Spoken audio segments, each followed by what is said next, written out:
Your Excellency Ambassador Konjit, my co-panelist here, His Excellency Mahmoud Ali Yusuf, and His Excellency Mr. Richard, distinguished guests, ladies and gentlemen. Good evening, Africa. Africa, hamjambo, bonsoir, salam alaikum, rahmatullah ta'ala wa barakatuh. Boa noite. I am delighted to have opportunity today to stand before you as the son of Africa. I was born in Kenya, but I'm told that my grandparents came from the Sudan. I am a father of 4, a grandfather of 5, and a husband of 1 that I know of. I am an engineer by profession, and I have been an academic. I have also been a public servant. I've been a member of parliament. I've also been a prime minister and also leader of opposition. In those capacities, I've tried to do my best, and I've gained a lot of experience in terms of management of public affairs. I stand here as an Pan-Africanist and an Afro-optimist. 2 months ago, that is on the 21st of October, this year, we were here in Addis Ababa.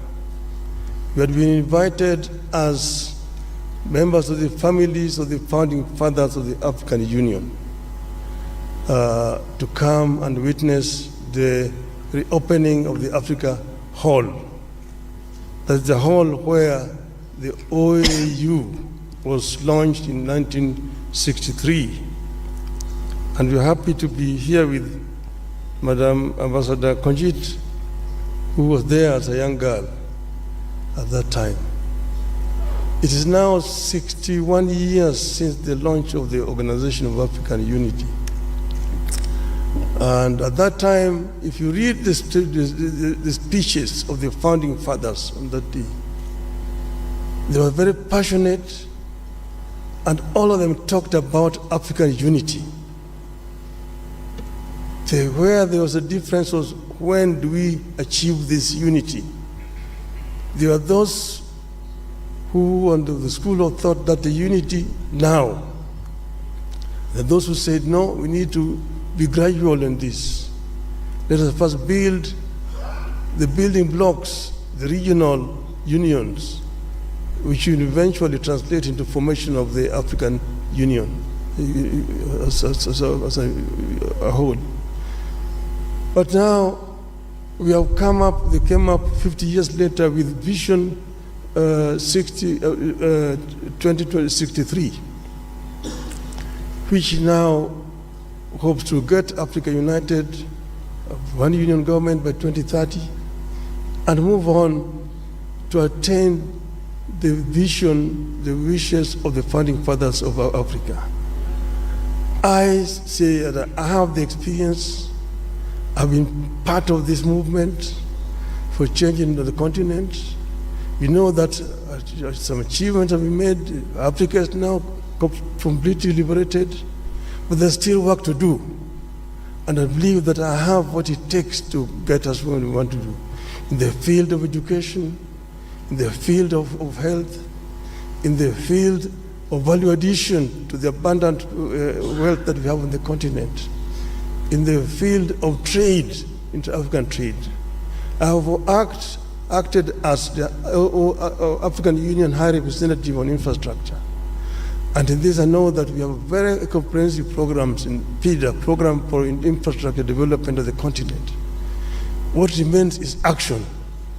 And what I want to promise the African people is that I am going to lead from the front to ensure that we achieve the visions of the founding fathers of our continent. I thank you. Merci infiniment. Thank you very much, the candidate. There has to be areas of specialized agriculture, and that, I would say, is one of the steps that will lead to ensuring that this weather can be at the benefit of the population. And then we come to natural resources.